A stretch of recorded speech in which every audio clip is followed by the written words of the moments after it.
कर नेमि चंद गुण कंद। माधव वंदित विमल पर पुण्य पयो निधि नंद। दोष दहन गुण गहन घन अरि करि हरि अरहंत। स्वानुभूति रमणी रमन जगनायक जयवंत। सिद्ध शुद्ध साधित सहज स्वरस सुधारस धार। समय सार शिव सर्वगत नमत हो सुखकार। जैनी वाणी विविध विधि वर्णत विश्व प्रमाण। स्यात् पद मुद्रित अहित हर करम सकल कल्याण। मैं नमो नगन जैन जन ज्ञान ध्यान धन लीन। मैंने मान बिन दान धन ऐनहीन तन शीन। यह विधि मंगल करन तय सब विधि मंगल होत उदंगल दूर सब तम जो भानु द्योत। गुणस्थान विवेचन अध्याय पहला सम्यक ज्ञान चंद्रिका पीठिका पेज नंबर 16 प्रश्न नंबर 13। चरणानियों के पक्षपाती का स्वरूप कल अपन ने यहाँ पर देखा था और ओवरऑल उस चरणानियों के पक्षपाती का निराकरण भी देखा था। आपको ये बात समझनी चाहिए कि तोडरमल जी ने चरणानियों के पक्षपाती का निराकरण किया, जो निराकरण किया है उसमें सबसे पहले तो उन्होंने सबका सामूहिक निराकरण किया। जो पांचों ही चीजें हैं उसका एक साथ निराकरण किया। मतलब निराकरण का मतलब है कि उसकी वास्तविक स्थिति बताई। निराकरण करने का मतलब ये नहीं कि वो नहीं करो ऐसा कहा, जबकि उसकी वास्तविक स्थिति क्या होती है, वास्तविक स्वरूप क्या होता है, वो उन्होंने सबसे पहले बताया। ठीक है, ख्याल में होगा ना सभी को कल क्या चर्चा हुई थी और क्या उस चरणानियों के पक्षपाती ने कहा था। क्यों नमन, ख्याल में है? चरणानियों के पक्षपाती ने क्या कहा था? चरणानियों के पक्षपाती ने यह कहा था कि भैया कर्णानियों के शास्त्रों को जानने से क्या हो जाएगा, वे तो जैसे हैं वैसे ही रहेंगे। अगर अपन कुछ करें तो इसमें धर्म होगा, पुण्य होगा। क्या करें साहब, 5 चीजें बता दी उसने करने के लिए। है तो बहुत सारी चीजें, लेकिन उसने तो मोटी मोटी 5 गिना दी। आप ये सारी चीजें कर सकते हो। 5 चीजें किनको याद है ये मैं पूछूंगा। वो 5 चीजें कौन कौन सी हैं जो उसने गिनाई है, ये सब याद करना है आपको। याद है आपको? हाँ आप बताओ।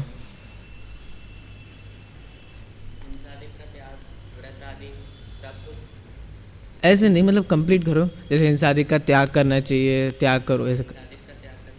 हाँ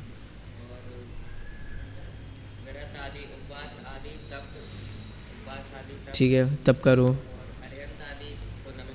बिल्कुल सही।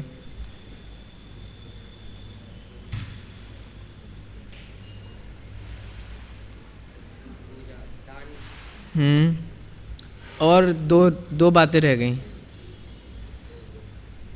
बताओ निखिल, बैठ जाओ। अच्छा बताया।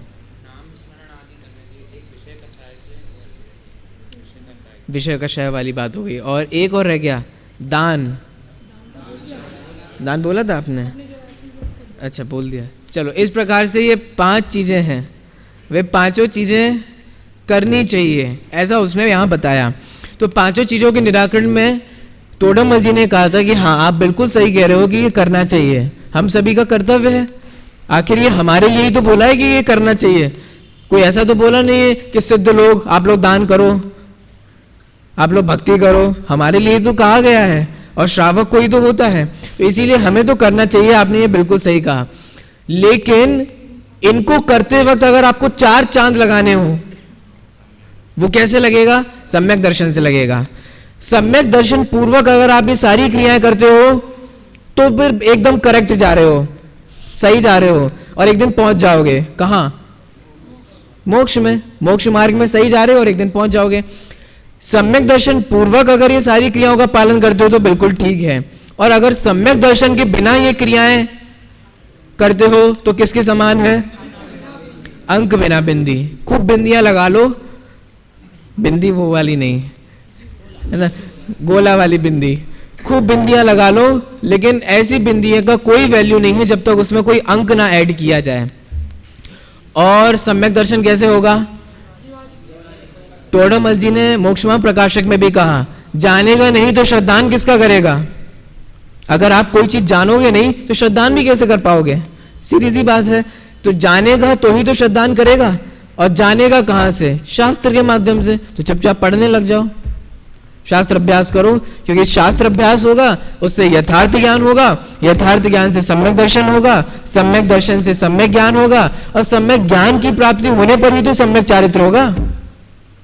और अभी जो तुमने ये जो सारी बातें कही है ना कि करो करो करो, फिर करना नहीं पड़ेगा, फिर हो जाएगा अगर तुम इस प्रोसेस को फॉलो करते हो। समझ में आ गया ना आपको? ये तो कल का मैंने रिवीजन कर दिया, आप लोग सब लोग धीरे धीरे आ रहे थे तो पुराने लोगों का रिवीजन हो गया। अब आगे बढ़ते हैं। सबसे पहला पॉइंट क्या था कि उसने क्या कहा था करने के लिए? पुस्तक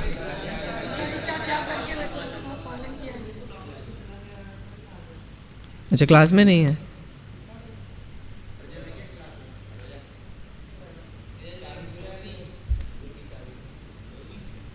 भाई ऐसे मत करो। अच्छा वो लेके आया है, चलो वापस आ जाए। अब यहाँ पर जो पहला कल जो 5 बिंदु उसने उपस्थित किए थे, उसमें से पहला बिंदु क्या था? आप मेरे को पढ़ के बता दीजिए। अब टोडरमल जी इसके बारे में क्या बोलते हैं कि तुमने कहा कि हिंसा का त्याग करो और व्रतों का पालन करो। एक चीज मैं यहाँ भी अभी पहले ही बता देता हूं, ध्यान देने वाली बात यहाँ ये है कि व्रतों का पालन करने के लिए कहा है, और व्रतों का पालन 2 तरीके से होता है। कौन से हैं वे 2 तरीके? कौन से हैं वो 2 तरीके? अणुव्रत और महाव्रत। व्रत 2 तरीके के होते हैं, या तो उनको आधा पालन किया जाए जिसको एक देश बोलते हैं, या तो एक देश व्रत जिसे अणुव्रत कहते हैं, या उनका सर्वथा पालन जिसे महाव्रत कहते हैं, और सकल देश है ना, या सकल संयम भी जिसको कहते हैं। देखो उसने तो कहा कि व्रतों का पालन किया जाए।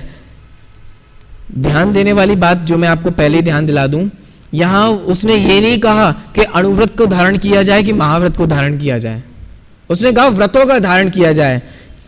अगर अणुव्रत धारण किया जाता है तो गुणस्थान कौन सा होता है? 5वां, ये मोटा मोटा हम सभी जानते हैं। और अगर महाव्रत, सच्चे महाव्रत को धारण किया जाता है तो गुणस्थान कौन सा होता है? 6वां 7वां गुणस्थान होता है।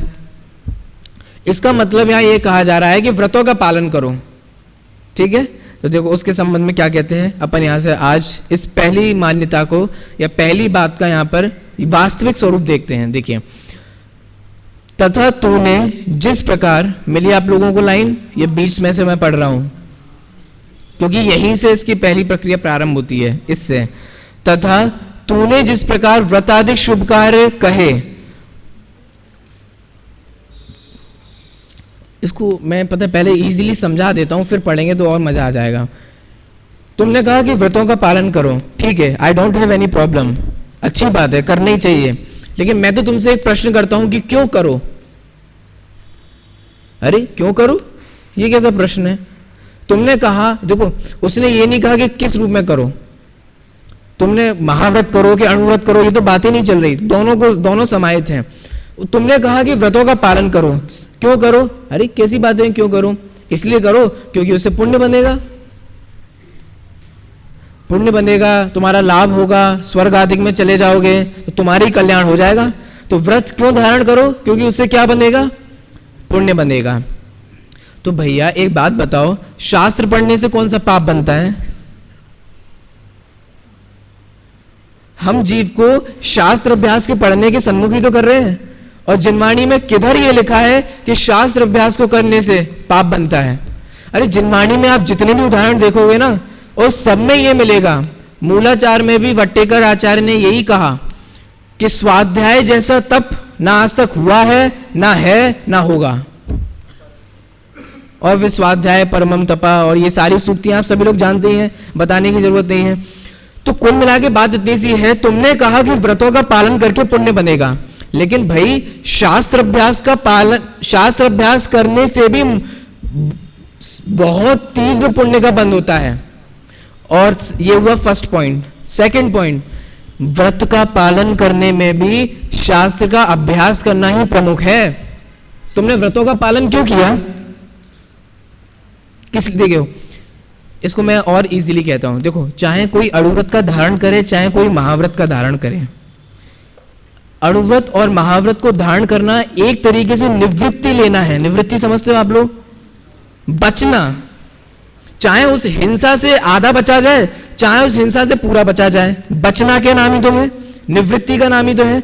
निवृत्ति क्यों ली जाती है? सोचो, क्यों निवृत्ति ली जाती है? विषय कषाय के पोषण करने के लिए।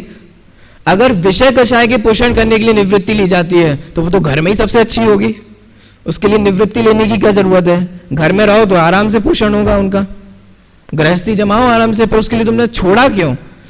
देखो समझो, कोई चीज छोड़ी जाती है, आपने हिंसा छोड़ी, झूठ छोड़ा, अब वो एक देश छोड़ा कि सर्वदेश छोड़ा ये प्रश्न नहीं करता, ठीक है? आपने हिंसा छोड़ी, झूठ छोड़ा, चोरी छोड़ी, कुशील छोड़ा, परिग्रह छोड़ा, किस लिए? आपने एक घर छोड़ा, क्या इसलिए एक घर छोड़ा कि आप 10 घर और बनवा सके? नहीं साहब, ये बिजनेस बहुत बढ़िया है। कुल मिला के बिजनेस इतना अच्छा है कि जितनी सक्सेस आपको अभी गृहस्थ अवस्था में नहीं हो सकती, उतना आप किसी भी प्रकार के एक वेश धारण कर लीजिए और सक्सेस मतलब जिसे सक्सेस समझा जाता है। हो सकता है कि आप जिंदगी भर एक मकान अच्छे से नहीं मतलब अच्छी सी एक बिल्डिंग ना बनवा पाए, लेकिन धर्म के नाम पर आप खूब सारी बिल्डिंग बनवा सकते हैं अपने नाम पे। बहुत मस्त बिजनेस है और आजकल ट्रेंड भी इसी का ही चल रहा है। लेकिन टोडरमल जी यहां क्या कहना चाह रहे हैं? टोडरमल जी कह रहे हैं कि भाई तुमने निवृत्ति ली, तुमने सब कुछ छोड़ा, तो छोड़ा किस लिए? विषय कषाय के लिए।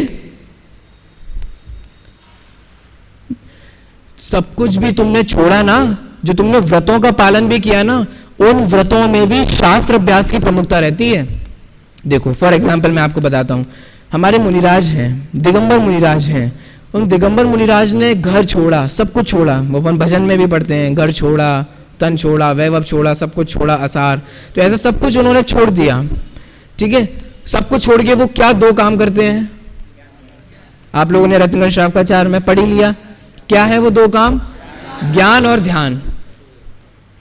या तो वे अपने आत्म स्वभाव में लीन रहेंगे, ज्ञान वो ध्यान, या उस ध्यान से जब वे च्युत होकर बाहर आएंगे तो क्या करेंगे? ज्ञान। चाहे शास्त्र पढ़ेंगे, पढ़ाएंगे या लिखेंगे। तो सोचो, उन व्रतों में भी तुमने व्रतों का जो कहा ना धारण करो, तो व्रत का धारण करने पर भी क्या किया? शास्त्र का अभ्यास ही तो किया।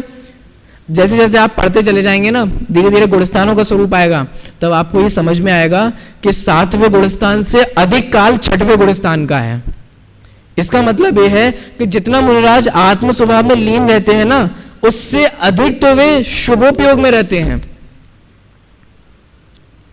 इसका मतलब जो काम मुनिराज भी करते हैं, और कब करते हैं?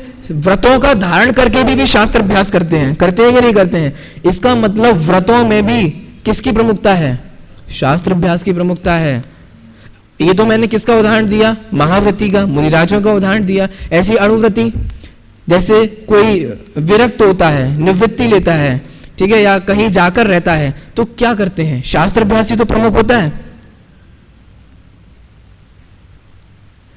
ब्रह्मचर्य का भी धारण करते हैं, तो किस लिए करते हैं?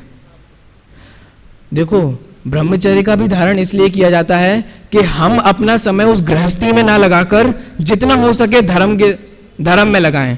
किस में लगाएं? उस शास्त्र के पढ़ने में, शास्त्र को ही पढ़ाने में, शास्त्र को ही समझने में, वस्तु स्वरूप को बताने में, जैसे तैसे हो सके आप किसी भी माध्यम से बताएं। कुछ समझ में आ रहा है मैं क्या कहना चाह रहा हूं? मैं यहां देखो दूसरा पॉइंट यहां क्या कहने चाह रहे हैं, तुमने कहा, अब मैं फिर से वापस आता हूं, तुमने कहा ना व्रतों का पालन करो, लेकिन भैया व्रतों के पालन करने से भी पुण्य बनता है और शास्त्र अभ्यास करने से भी पुण्य बनता है। First point. सेकंड पॉइंट ये है कि तुमने कहा कि व्रतों का धारण करो, बिल्कुल ठीक बात है, करने योग्य है, लेकिन उन व्रतों में भी किसकी प्रमुखता होती है? शास्त्र अभ्यास की। मैं आपसे कहता हूं, कोई एक ब्रह्मचारी हो और वे निवृत्ति ले लें, और निवृत्ति लेने के बाद वे विषय कषाय का पोषण करें, तो अपन कहते नहीं है कि जी देखो क्या कर रहे हैं, ये इसलिए ब्रह्मचारी बने हैं, इन्होंने इसलिए ये सब पालन किया है। इसका मतलब निवृत्ति जो ली जाती है वो भी किस लिए ली जाती है? वो भी इसीलिए जाती है। तुमने व्रतों का पालन करने के लिए कहा ना, उन व्रतों में भी शास्त्र अभ्यास की ही प्रमुखता रहती है। समझ में आया आप लोगों को? अब पढ़ते हैं, अब और समझ में आएगा, फिर भी और देख लेंगे। देखिए, तथा तूने जिस प्रकार व्रताधिक शुभ कार्य कहे और उनसे पुण्य बंध होता है, ऐसा कहा, वह तो ठीक है, नो प्रॉब्लम, सही बात है कि व्रतों का पालन करोगे तो उससे पुण्य बनेगा। फिर आगे क्या? लेकिन भैया उसी प्रकार, किसके प्रकार? किसके जैसे? उसी प्रकार का मतलब है उसी के जैसे। तो किसके जैसे? जिस प्रकार व्रतों का पालन करने से पुण्य बनता है ना, उसी प्रकार उसी के जैसे शास्त्र अभ्यास से भी पुण्य बनता है। देखो क्या कहते हैं, उसी प्रकार जीवादिक का स्वरूप जानने रूप ज्ञानाभ्यास है, वह भी सबसे बड़ा प्रधान शुभ कार्य है। शास्त्र अभ्यास करना सबसे बड़ा शुभ कार्य है। इसी से सातिशय पुण्य बंद होता है, और उन व्रताधिक में भी ज्ञानाभ्यास की ही मुख्यता है। तो वो फर्स्ट पॉइंट कंप्लीट हो गया, ये सेकंड पॉइंट स्टार्ट हो गया। पहले पॉइंट में क्या बोला था? पहली बात तो उन्होंने ये कही थी कि तुमने जिस प्रकार से कहा कि व्रतों का पालन किया जाए, और व्रतों के पालन करने से क्या होगा? पुण्य होगा। तो जिस प्रकार से व्रतों का पालन करने से पुण्य होता है, उसी प्रकार शास्त्र का अभ्यास करने से भी पुण्य होता है। अब मैं इसको थोड़ा और डीप थोड़ा चला जाता हूं, तो आपको थोड़ा समझ में आए कि क्या कहना चाह रहे हैं। सब कुछ भूल जाओ अभी तक जितना कहा, अब बिल्कुल नए सिरे से चालू कर रहे हैं। सबसे पहले तो हमें यह डिसाइड करना पड़ेगा कि पुण्य कैसे बनता है। बोलो कैसे पुण्य बनता है? मैं आपको बता देता हूं, आप लोग भी जो समझते हैं उसका निर्णय कर लें। पुण्य बनता है कषायों की मंदता से, सीधे सच्चा सा बात। देखो, कषाय की जब तीव्रता होती है तब बनता है पाप, कषायों की मंदता होती है तब बनता है पुण्य, और कषायों का अभाव होता है तब होता है धर्म। तीन चीजें समझ में आ गई? पुण्य, पाप और धर्म तीनों अलग अलग हैं और एक दूसरे से कोई कनेक्शन नहीं, सेपरेट चीजें हैं, सबका स्वरूप अलग अलग है। मैं फिर से रिपीट करता हूं, जब कषाय अधिक होती है तब क्या बनेगा? पाप। जब कषाय मंद होगी तब क्या बनता है? पुण्य। और जब कषाय का अभाव होगा तब धर्म। अब इसको और सिंपल समझ लेते हैं। देखो, अभी आप लोग यहां पढ़ रहे हो, ध्यान से मेरी कक्षा को सुन रहे हो, क्या आपको खाने संबंधी विकल्प आ रहे हैं? क्या आपको अन्य, अगर आप मेरी क्लास ध्यान से सुन रहे हो तो, अगर आप शास्त्र अभ्यास उपयोग पूर्वक कर रहे हो तो आपको हिंसा का कोई विकल्प आ रहा है? झूठ का कोई विकल्प आ रहा है? कुशील का कोई विकल्प आ रहा है? परिग्रह इकट्ठा करने का कोई विकल्प आ रहा है? हैंस प्रूव्ड कि अभी आप कोई पाप ही नहीं कर रहे हो, क्योंकि पाप का विकल्प ही नहीं आ रहा। पाप का विकल्प नहीं आ रहा, शास्त्र अभ्यास पढ़ने के हम सन्मुख हैं, इसका मतलब हमारी कषाय की मंदता है। अगर आपकी कषाय की मंदता ना हो ना, तो आप क्लास में नहीं बैठ सकते, प्रवचन नहीं सुन सकते, आपको कोई ना कोई रोक देगा, या तो बीमारी रोक देगी, या आपका सिर दर्द रोक देगा, या कृत्रिम पेट दर्द रोक देगा। एक विशेष मैंने जोड़ा, कृत्रिम ना, वरना आपकी बुद्धि, आपका मोह आपको रोक देगा। अरे यार ठीक है, तो रोज जा रहे हैं, अब क्या है, अब नहीं जा रहे हैं, आज कह देंगे कि पेट दर्द था, भी कौन सा चेकअप कर लेंगे। इसका मतलब हुआ, क्या कहना चाह रहा हूं, आराम से सुनना। जब आपकी कषाय की मंद, इसको और मैं कह दूं, जब आपके परिणाम भीगे हृदय वाले होते हैं ना, जब कषायों की मंदता होती है, तब आप यहां पर आ पाते हो। क्या नाम है? मैं तो नाम भूल, क्या नाम है तुम्हारा? सचिन। आज जो तुम आ पाए हो ना, वो इसी के कारण। वरना अगर मोह की तीव्रता हो, अरे यार सो जाते हैं, ठीक है, थक गए हैं बहुत, इसका मतलब क्या हुआ? अब देखो वापस, इसका मतलब फैक्ट निकालो, तथ्य क्या निकला? तथ्य ये निकला कि जब कषाय की मंदता होगी तो पुण्य बनेगा। अब मैं इसको थोड़ा और चेंज कर दूं, अगर आप यहां बैठे हो और आपका मन कहीं और है, अरे यार जल्दी खत्म हो, जल्दी भगे, इसका मतलब कषाय की तीव्रता है। आप बैठे हो, क्रिया कर रहे हो, लेकिन भाव आपके सही नहीं है, इसलिए क्या बनेगा? आपको सीधी से संबंध आ रहा है ना। हम पूजा में गए, खड़े हो गए, मान लो स्वाहा स्वाहा भी कर रहे हैं, लेकिन मन नहीं लग रहा बिल्कुल भी, मन तो ये लग रहा है जल्दी से छूटे और खाना खाएं, तो वो स्वाहा करते हुए भी, बोलते हुए भी, पढ़ते हुए भी और बजाते हुए भी आपको बिल्कुल भी पुण्य नहीं लगेगा, और लगेगा भी तो किंचित, जिसको बोलते हैं थोड़ा सा। इसका मतलब ये हुआ कि किसी भी क्रिया से पुण्य पाप का कोई संबंध नहीं है। हैंस प्रूव्ड, अपन मैथ्स पढ़ते हैं ना, क्या सिद्धांत निकला एंड में? हैंस प्रूव्ड कि किसी भी क्रिया से ना पुण्य बनता है ना पाप बनता है। पुण्य और पाप का संबंध तो हमारे भावों से है। ये समझ में आया आप लोगों को? इतनी बात समझ में आई? अब अगर व्रतों का पालन किया जाता है तो व्रत का पालन करने का जो भाव है उससे बनेगा पुण्य। कुछ क्लियर आ रहा है? अब देखो मैं पॉइंट इधर आ रहा हूं। अगर व्रतों का पालन करने पे भी आपको लगता है अरे यार बहकावे में आ गए, कई लोगों को होता है ना रिग्रेट फीलिंग होती है। रिग्रेट समझते हो? अनिकेत नया वर्ड मिल गया, समझते हो? पश्चाताप, अरे यार गलत फंस गए, बहकावे में आ गए, इनने हमें गलत मार्ग पे लगा दिया, अरे यार अब तो बन ही गए ब्रह्मचारी, अब क्या करें, अब यार अति पाप उदय मम आयो, है ना, किस जाने क्या भाव हुए, इनने बहका दिया और लोगों को कहने में आ गए और ऐसा हुआ। तो आप क्रिया भी करोगे लेकिन भावों के कारण आपको रंच मात्र भी पुण्य नहीं बनेगा। किंचित किंचित, ये समझना, आप थोड़ा बहुत बनेगा, दैट्स अ डिफरेंट थिंग, लेकिन जो बनना चाहिए ना वो नहीं बनेगा। जो मिलना चाहिए था आपको, क्या रिवॉर्ड जो मिलता है वास्तव में, जैसे फॉर एग्जाम्पल आपने कोई बहुत मेहनत की और आपको मिलना चाहिए 1 करोड़ और आपको मिल जाए 10 रुपए, और तालियां बजाइए, इनको 10 रुपए का सम्मान मिलता है। तो मिला तो ऐसा नहीं कि कुछ भी नहीं मिला, लेकिन मिला कितना, क्या फल देगा वो 10 रुपए 1 करोड़ के सामने। ऐसे ही व्रतों का पालन करने से पुण्य तो बनता है, लेकिन व्रत का पालन करने के भाव से पुण्य बनता है। करेक्ट? आगे बढ़ूं? टोडामल जी यहां ये कह रहे हैं कि भैया सिर्फ व्रतों के पालन करने से ही पुण्य नहीं बनता, शास्त्र अभ्यास करने से भी तो पुण्य बनता है। क्यों? क्योंकि पुण्य के बनने का संबंध तो किससे था? मैंने भी बताया था थोड़ी देर पहले, भावों से है। कषायों की, इसको और चेंज कर दें तो कषायों की, ये पॉइंट समझ में आ रहा है ना? मतलब किसी एक पर्टिकुलर क्रिया से पुण्य और पाप का कोई संबंध नहीं है। पुण्य और पाप का संबंध तो कषायों की मंदता और तीव्रता से है। तो शास्त्र अभ्यास करते वक्त भी कषाय कैसी रहती है?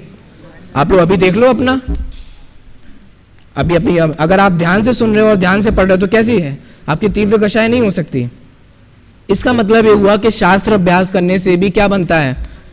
मैं चाहता ना तो इसको डायरेक्ट पढ़ के आगे भी निकल सकता था, लेकिन मैंने आपको ध्यान दिया वो एक क्रमिक चला, कैसे पुण्य बनता है और शास्त्र अभ्यास से भी कैसे पुण्य बनता है, ये लॉजिकली मैंने आपको समझाया। ये बात समझ में आई आपको? पहला पॉइंट समझ में आया क्या कहा टोडामल जी ने? अब मैं पहले पॉइंट को समराइज करता हूं, ठीक है? पहले पॉइंट में टोडामल जी ने यह कहा कि जिस प्रकार से व्रतादि का पालन करने से पुण्य बनता है, उसी प्रकार शास्त्र अभ्यास के करने से भी पुण्य बनता है। और शास्त्र अभ्यास करने से जो पुण्य बनता है वो कोई अतिशय, जिसको यहां सातिशय पुण्य कहा, विशेष होता है वो। पहला पॉइंट समझ में आ गया आपको? अब सेकंड पॉइंट टोडामल जी ने जो कहा वो क्या कहा उसको देखते हैं। देखिए, उन व्रतादिक में भी ज्ञान अभ्यास की ही मुख्यता है। ये सेकंड पॉइंट है, आप लोग चाहें तो अंडरलाइन करते रहा करें, ध्यान रहे, क्योंकि मैं तो आपसे पूछूंगा कि चरणान्यों के पक्षपाती का स्वरूप लिखकर निराकरण करो। पहला पॉइंट, उससे सातिशय पुण्य बनता है, यह है पहली बात। और दूसरी बात जो समझा रहे हैं वो ये है कि व्रतों में भी ज्ञान अभ्यास कहें, शास्त्र अभ्यास कहें, इसी की ही प्रमुखता होती है, क्योंकि सारे के सारे व्रती यही तो करते हैं, चाहे वे महाव्रती हो चाहे वे अणुव्रती हो। अपना जीवन किस में लगाते हैं? वे इसी में ही लगाते हैं, इसी में लगाना चाहिए। तो देखिए, उन व्रतादिक में भी ज्ञान अभ्यास की ही मुख्यता है। अब कैसे है तो उसको इलेबोरेट करते हैं नेक्स्ट पैराग्राफ में। जो जीव प्रथम जीव समास आदि विशेष जानकर पश्चात यथार्थ ज्ञान करके, देखो अभी आप लोग जो पढ़ रहे हो ना, ये आप लोग जान रहे हो, आपको यहां सिर्फ जनाया जा रहा है, जनाया जा रहा है मतलब सिर्फ जानकारी दी जा रही है, लेकिन जब तक आप निर्णय नहीं करोगे ना तब तक सब बेकार है। या पूरे महाविद्यालय में क्लास हो, प्रवचन हो, स्वाध्याय हो, उसमें शास्त्रों में जो लिखा है वो सिर्फ हमें बताया ही तो जाता है, हमें सिर्फ उसकी जानकारी होती है, जानकारी यथार्थ ज्ञान नहीं है। जब हमें किसी चीज की जानकारी हुई, जानकारी होने के बाद हमारा भी वही निर्णय हो, नेक्स्ट प्रोसेस समझ रहे हो क्या है? सबसे पहले जैसे संसार में सुख नहीं है, ये शास्त्र में आ गया, जिनवाणी में कह दिया, आचार्यों ने कह दिया, मैंने भी बोल दिया, आपने भी सुन लिया, ये हुई जानकारी। जानकारी और यथार्थ ज्ञान में क्या अंतर है? ये जानकारी आपको दी गई और फिर आपने खूब एकांत में विचार किया, खुद सोचा, खुद निर्णय किया, खुद बुद्धि लगाई, खुद लॉजिक लगाए कि है कि नहीं, मिलता है कि नहीं मिलता है, क्या होता है क्या नहीं होता है, फिर प्रश्न की और वो सारी पूरी प्रक्रिया की जो स्वाध्याय की होती है, वो सारी आपने प्रक्रिया की, उसके बाद आपको जो निर्णय हुआ वो है यथार्थ ज्ञान। और उस निर्णय यथार्थ ज्ञान मतलब वो जो सच्चा अब जो हो गया है, कुछ भी शब्द दो आपको, वो है यथार्थ ज्ञान। उस यथार्थ ज्ञान होने पर ही सम्यक दर्शन होता है और उसी दर्शन होने पर ही ज्ञान सम्यक ज्ञान होता है।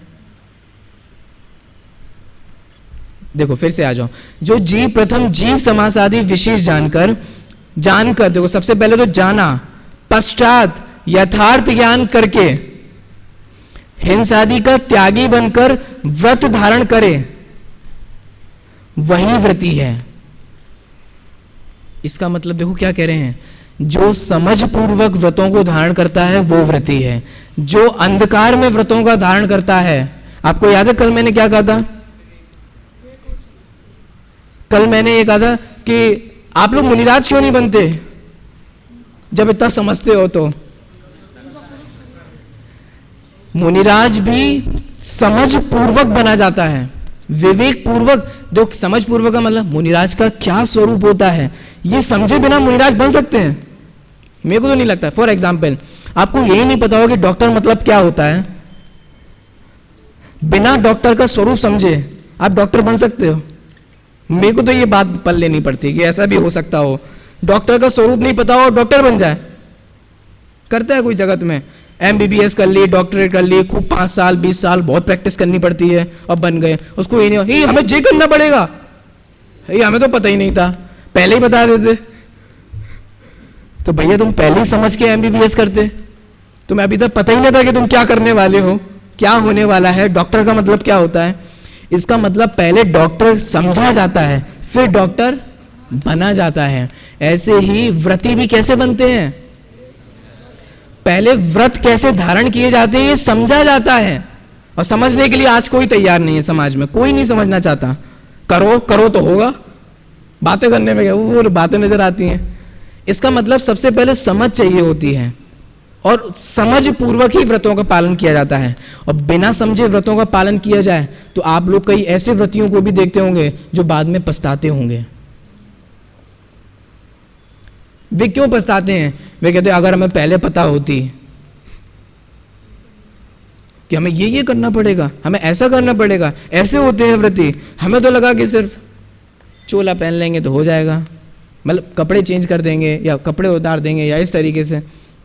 इसका मतलब टोडरमल जी भी क्या कह रहे हैं, सबसे पहले यथार्थ समझो, समझोगे तो क्या होगा, यथार्थ ज्ञान होगा।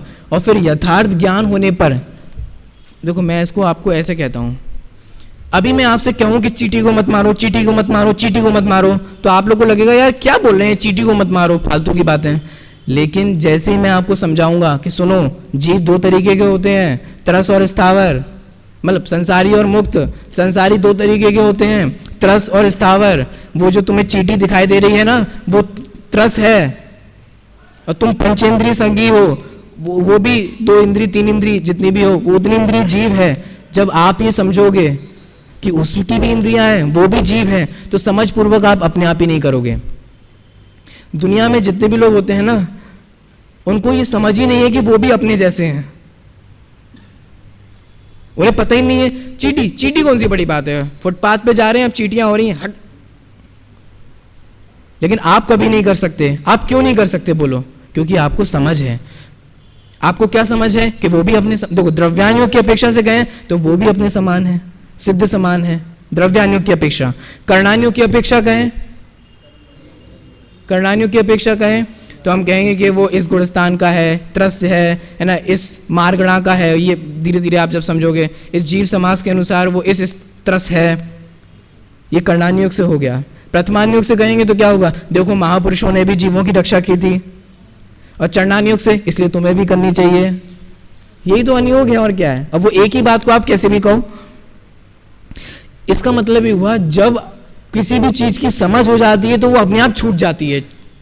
ये कुछ समझ में आ रहा है? देखो जैसे मान लो कि अभी तक आप कोई चीज खा रहे थे तो आप उसको सही समझ के खा रहे थे, लेकिन जैसे ही आपको पता चला कि इसमें ये होता है, फर्क कुछ भी बोलो, अब आप खा सकते हो।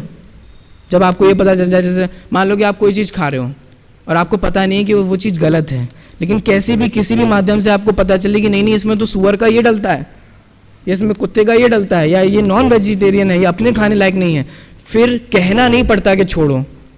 जो सच्चा और समझदार व्यक्ति होगा उससे अपने आप छूट जाता है। इसका मतलब ये हुआ, जब समझ आ जाती है तो चीजें अपने आप छूटती हैं। इसीलिए व्रती भी सच्चा वही होता है जो सबसे पहले शास्त्र का अभ्यास करके व्रतों का स्वरूप समझे। पहले शास्त्र अभ्यास करे, जीव समास आदि जाने, गुणस्थान आदि जाने, व्रती कौन से गुणस्थान का होता है और उस गुणस्थान की क्या क्रिया होती है, कैसा बाह्य आचरण होता है, ये सारा समझता है। ठीक है, देखो आगे, जीवादिक में विशेषों को जाने बिना, अब देखो ये तो हुआ सच्चा व्रती, व्रतों का धारण कैसे किया जाता है। अब जो ऐसा नहीं करे तो देखो, जीवादिक के विशेषों को जाने बिना कुछ हिंसादिक के त्याग से अपने को व्रती माने तो वह व्रती नहीं। मतलब समझा नहीं और कुछ थोड़ी बहुत एक दो क्रिया पालन कर रहे हैं। मतलब देखो टोडरमल जी ने मोक्षमार्ग प्रकाशक के 7वें अधिकार में सम्यक चारित्र के अन्यथा स्वरूप में बहुत खुलासा किया है इन सब बातों का। कहीं बहुत ऊंची क्रियाओं का पालन करता है, कहीं बहुत नीची क्रिया का पालन करता है। मतलब एक क्रिया तो बहुत ऊंची उत्कृष्ट और एक क्रिया तो ऐसी, देखिए ये क्या कर रहे हैं, कहीं तो ऐसा कर रहे हैं, कहीं ऐसा कर रहे हैं। ये भी कहा टोडरमल जी ने, किन्हीं व्रतों में तो उसकी क्रिया देखो तो ऐसा लग रहा है कि आत्मा ही निकल के बाहर आ रही हो, इतना धर्म, और बाकी के व्रतों में उसे कोई मतलब ही नहीं है। तो ये क्यों हो रहा है? क्योंकि समझ पूर्वक नहीं कर रहे हैं। आपको पता है 10 लक्षण साल में 3 बार आते हैं, अष्टानिका भी आते हैं। 10 लक्षण और अष्टानिका शाश्वत पर्व है। तो एक पर्व तो बहुत उल्लास से मनाता है और एक पर्व पता ही नहीं चलता कि कब आ गया।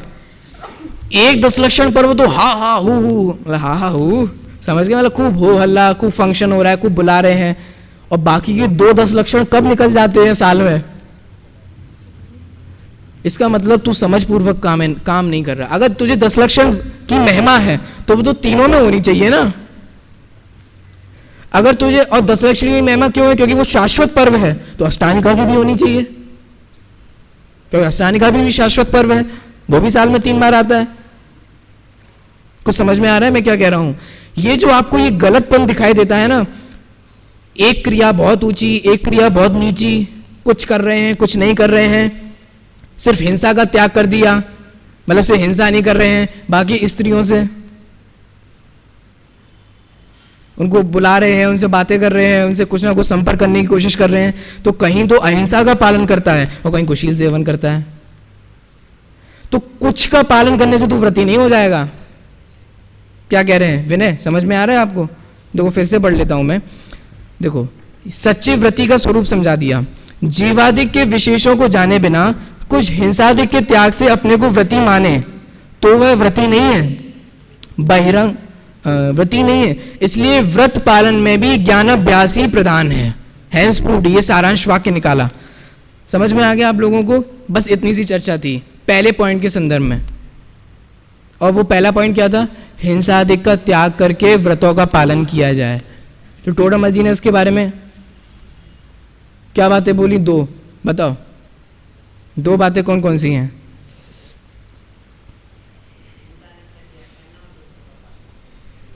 तो टोडामल जी ने क्या कहा इस बारे में?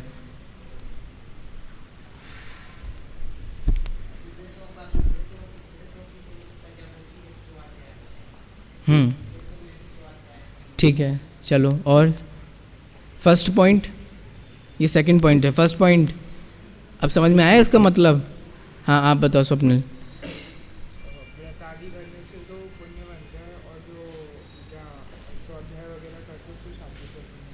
ठीक है, चले। तो ये इस प्रकार से दो बिंदु थे सिर्फ पहले पॉइंट के। अब दूसरा पॉइंट उसने क्या कहा था? प्रश्न का सेकंड पॉइंट, उपवास आदि तब किए जाएं। पहला तो क्या बोला कि व्रतों का पालन किया जाए, और सेकंड क्या बोला कि तब किया जाए। ठीक है, अब समझ में आ गया। ये आप लोगों को समझाना बहुत इजी है, क्योंकि आप धर्म के 10 लक्षण पहले से ही पढ़ के आए हो, इसलिए मेरे को ये समझाना बहुत इजी हो जाएगा। तुमने कहा ना तप करो, उपवास आदि तप करो, तो तप कितने प्रकार का होता है? 12 प्रकार का होता है। और 12 प्रकार के तपों को अगर दो कैटेगरी में डिवाइड करें तो अंतरंग तप और बहिरंग तप। अंतरंग तप कितने प्रकार का? बहिरंग तप कितने प्रकार का? 6। समझ में आ गया ना? बहिरंग तप से अंतरंग तप श्रेष्ठ होता है, क्योंकि बहिरंग तप तो बाह्य क्रिया पर आधारित होता है, और अंतरंग मन, वो अंतरंग तप मन, देखो इसको, एक जो बहिरंग तप है वो शरीर, टोडामल जी के शब्द, वो शरीर की क्रियाओं से संबंधित है, जैसे भोजन नहीं करना, एक बार भोजन करना, अनशन, अवमोदर्य, वृत्ति परिसंख्यान, रस परित्याग, ये सब शरीर से संबंधित है, क्योंकि भोजन भी शरीर ही करता है। और अंतरंग तप मन से संबंधित है, इच्छाओं से संबंधित है। एक बात समझ में आ गई? इसका मतलब ये हुआ कि बहिरंग तप से अंतरंग तप श्रेष्ठ होता है, या इसको ऐसे कहें, पहले तप से दूसरा तप श्रेष्ठ है, दूसरे से तीसरा तप श्रेष्ठ है, तीसरे से चौथा तप श्रेष्ठ है। ये भी हम सब समझते हैं, धर्म के 10 लक्षण में आप सब ये पढ़ के आए हो, इसलिए मैं इसको कोई भी सिद्धि नहीं कर रहा, कोई भी बता नहीं रहा। अब तुमने कहा कि उपवास किया जाए, तो उपवास कौन से नंबर का तप है? पहला, अनशन। और उन्हीं तपों को अगर तुम ध्यान पूर्वक देखो तो अंतरंग तपों में एक स्वाध्याय नाम का तप है। तुमने कहा ना तप करो, तो कर तो रहे हैं हम, अब क्या करें? कोई तपस्वी ही नहीं माने तो हम क्या करें? आप लोग अभी तप कर रहे हो ना, आपको लगता है ना सामने वाले को लगेगा। बोलो, आपको, आप में से किसी को भी राइट हियर राइट नाउ ऐसी फीलिंग हो रही है कि आप तप कर रहे हो? बोलो, लग रही फीलिंग? ऐसा फील हो रहा है? क्यों आर्यन, लग रहा है ऐसा फील कि हम तप कर रहे हैं? बिल्कुल फील। और एक दिन आप भोजन छोड़ दो, उस पूरे दिन भर आपको कैसी फीलिंग होगी कि हम क्या कर रहे हैं? तप कर रहे हैं। उपवास किया है मैंने, मैं तप कर रहा हूं। लेकिन अब देखो, यही तो हमारा क्या कहें, यही अज्ञानता है सच में देखा जाए तो। स्वाध्याय परम तप है, स्वाध्याय करना भी तप होता है। आप दिन भर में कितना तप करते हो? सोचो, सुबह से तप करना प्रारंभ कर देते हो आप, उठकर सबसे पहले आपको तप करने का विकल्प आता है। तप करने का विकल्प मतलब क्या? आपको यहां पर तपस्वी बनाया जा रहा है, बनाया जा रहा है, बना रहे हैं आपको तपस्वी? नहीं बना रहे। जब आपको प्रवचन में भेजा जाता है ना, तब आपको तप करने की प्रेरणा दी जाती है। अब आप वो कर रहे हो कि नहीं कर रहे हो? कुल मिला के बात इतनी सी है, जब जिनवाणी में स्वाध्याय को तप कहा है और स्वाध्याय करने वाला तप करता है, तो वो भी तो वास्तव में तपस्वी हुआ। बस गलती इतनी सी है, ना वो आपको तपस्वी लगता है, ना वो कभी किसी समाज को तपस्वी लगता है। जो ही मैं छोड़ दूं 2-3 चीजें, घी छोड़ दूं, ये छोड़ दूं, वो छोड़ दूं, अरे भैया क्या बताएं, वो तो बहुत तपस्वी हैं, वो घी नहीं खाते, नमक नहीं खाते, शक्कर भी छोड़ दी, ये भी कर, रस परित्याग ये भी करते हैं। और उसी साइड में वो स्वाध्याय करने वाला कोई हो। देखो, तुमने ये सब छोड़ दिया, लेकिन किया क्या? अगर तुम ये सब छोड़कर भी अगर शास्त्र अभ्यास कर रहे हो तो सही चल रहे हो।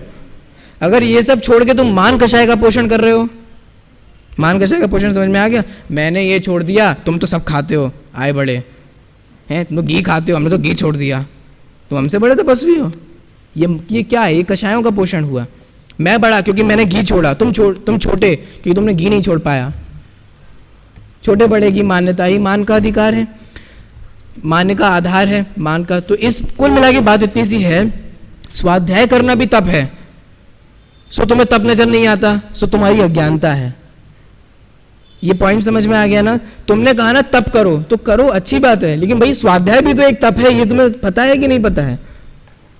बस इतनी सी बात कह रहे हैं। देखो इसको आप समझ लेते हैं, अब आपको समझ में आ जाएगा। सेकंड पॉइंट का है ये। अब मतलब प्रश्न में जो 5 बिंदु थे ना अपने, उस 5 में से अब ये दूसरे बिंदु की चर्चा यहाँ प्रारंभ हो रही है।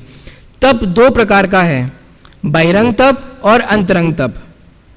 जिससे शरीर का दमन हो वह बहिरंग तप है, जिससे मन का दमन हो वह अंतरंग तप है। ये समझ चुके हैं? आगे इनमें बहिरंग तप से अंतरंग तप उत्कृष्ट है।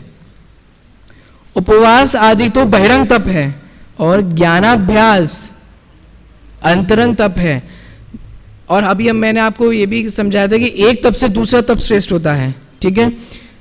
स्वाध्याय से ऊपर सिर्फ 2 तप हैं, व्युत्सर्ग और ध्यान।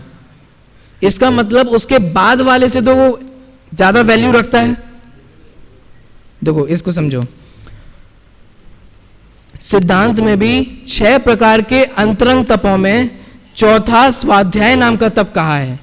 अंतरंग तप के 6 में, ओवरऑल नहीं। उससे उत्कृष्ट तो व्युत्सर्ग और ध्यान ही है। किससे उत्कृष्ट? स्वाध्याय से उत्कृष्ट व्युत्सर्ग और ध्यान ही है। इसलिए तप करने में भी ज्ञानाभ्यास ही प्रधान है, ठीक है? कई बार आपको समझाया भी है, आपको समझ में भी आता है कि जैसे मुनिराज भोजन छोड़ते हैं, तो भोजन छोड़ने के बाद वे क्या करते हैं? वे अपनी आराधना करते हैं। कुल मिला के बात इतनी सी है, समय अपना हो गया है। कुल मिला के बात इतनी सी है, तप का पालन इसलिए किया जाता है, उपवास आदि का पालन इसलिए किया जाता है ताकि ज्यादा समय उधर व्यतीत ना हो। देखो भोजन क्यों छोड़ा? उपवास का मतलब भोजन छोड़ना होता है ना, कि भोजन ग्रहण नहीं किया। क्यों नहीं किया ग्रहण? क्योंकि हम अपना समय उस भोजन करने में भी वेस्ट नहीं करना चाहते थे। फिर क्या हुआ? फिर हमें लगा कि नहीं, हम पूरे दिन का तो भोजन नहीं छोड़ सकते। फिर हमने एक बार का भोजन किया। तो एक बार का भोजन छोड़ा, ऐसे दिन में कोई 5 बार खाता हो तो ये नहीं, इसलिए मैंने करेक्ट किया। फिर हमने एक बार भोजन ग्रहण किया, तो वो क्या हुआ? वो एक आसन कहलाया। कुल मिला के हमारा समय उसमें वेस्ट ना हो। रस परित्याग भी क्यों करते हैं? रस परित्याग भी इसलिए किया जाता है कहीं हमें खाने में मजा ना आए, कहीं खाने में भोजन करने में सुख बुद्धि ना आ जाए कि हाँ क्या मस्त स्वाद लग रहा है, मस्त बनाया तो बहुत बढ़िया है, एक कटोरी और खीर लाना। अरे तुम तो बाल्टी यहीं रख दो, हम तो मजा आ गया आज तो क्या। तो रस परित्याग भी इसीलिए किया जाता है ताकि उनको मजा ना आए उस चीज में। समझो क्यों, किस लिए किया जाता है? तो इस सब में समय बर्बाद ना हो, आराधना में समय ज्यादा से ज्यादा समय लगे, इसीलिए व्रतों का पालन किया जाता है। और ज्ञान और ध्यान यही आराधना है। या तो शुद्धोपयोग रूप हो, आत्मानुभव करो, आत्मचिंतन करो, आत्ममनन करो, और अगर नहीं हो सकता है तो शास्त्र अभ्यास करो। इसलिए व्रतों का पालन किया जाता है। हर चीज का प्रयोजन समझो और प्रयोजन समझने के बाद उसका पालन करो। आपको पता है होता क्या है? होता यह है कि जब आपसे ये कहा जाता है कि स्वाध्याय करना, मतलब उपवास से अधिक स्वाध्याय है, इससे 2 सिचुएशंस क्रिएट होती हैं। कल जो मैंने आपको कहा था, एक तो वे लोग होते हैं जो उपवास तो कर रहे हैं, जिन्हें क्या सच्चा उपवास होता है वो नहीं पता। वे उपवास तो कर रहे हैं लेकिन सो जाते हैं। बहुत कई बार होता है, वे उपवास तो कर रहे हैं लेकिन जैसे ही 12 बजे, ये भी सब कुछ। एक तो जो लोग हैं वे अविवेकी अविवेक पूर्व उपवास कर रहे हैं और विवेकी लोगों को उपवास करने के भाव नहीं आ रहे। वही बात है, सब समझना आप। तो ये जो आपको महिमा बताई जाती है ना, वो इसलिए नहीं बताई जाती कि आप उपवास ही नहीं करो, ये इसलिए बताई जाती है कि समझ पूर्वक और विवेक पूर्वक उपवास करो। शरीर की शक्ति और सामर्थ्य को देखकर कि कितनी, देखो हम सभी की शक्ति अलग अलग है, सामर्थ्य अलग अलग है। जो मेरी कैपेबिलिटी हो वो जरूरी नहीं है कि आपकी हो, जो आपकी हो वो मेरी हो सकता है कि आप 1 घंटे बैठ सकते हो कंटिन्यू, हो सकता है सामने वाला नहीं बैठ पाए। हो सकता है कि आप पूरे दिन भोजन करके बिना भी रह सकते हो सकता है कि सामने वाले को पेट में प्रॉब्लम हो। अंतर समझ में आ रहा है? तो ये कंपैरिजन जो होता है ना, वो एक दूसरे से नहीं होता। तूने एक उपवास, मेरे 2 उपवास। लेकिन उपवास इसलिए नहीं, शरीर की शक्ति सामर्थ्य विचार। अगर आपके शरीर की शक्ति और सामर्थ्य है तो आपको निश्चित रूप से करना चाहिए, और नहीं है तो जबरदस्ती खींच तान के भी नहीं करना चाहिए। यह है जैन धर्म की परिपाटी, सच्ची परिपाटी। शक्ति सामर्थ्य है तो करना चाहिए, और अगर नहीं है तो खींच तान कर भी नहीं करना चाहिए। ये कौन डिसाइड करेगा कि हम करें कि नहीं करें? हम स्वयं। क्योंकि मेरी क्या शक्ति है ये किसे पता है? मेरा उपयोग किधर ज्यादा लगता है ये किसे पता है? समझ में आ रहा है ना मैं क्या कह रहा हूं? इसका मतलब हमें खुद अपने विवेक, दूसरों की बुद्धि से आप कब तक काम लोगे? खुद विवेक करना पड़ेगा, खुद विवेक पूर्वक निर्णय लेना पड़ेगा, तब उपवास और तप आदि ये सब पालन करने पड़ेंगे। तो 2 बातों का समाधान हो गया ना, 2 पॉइंट्स का समाधान हो गया। पहला उसने कहा था कि उपवास करो, और दूसरा उसने क्या कहा था? तप करो। तो टोडामल जी ने दोनों का समाधान दे दिया। आप सभी लोगों को समझ में आ गया ना? अब बाकी के जो 3 बिंदु हैं उनकी चर्चा अपन कल कर लेंगे।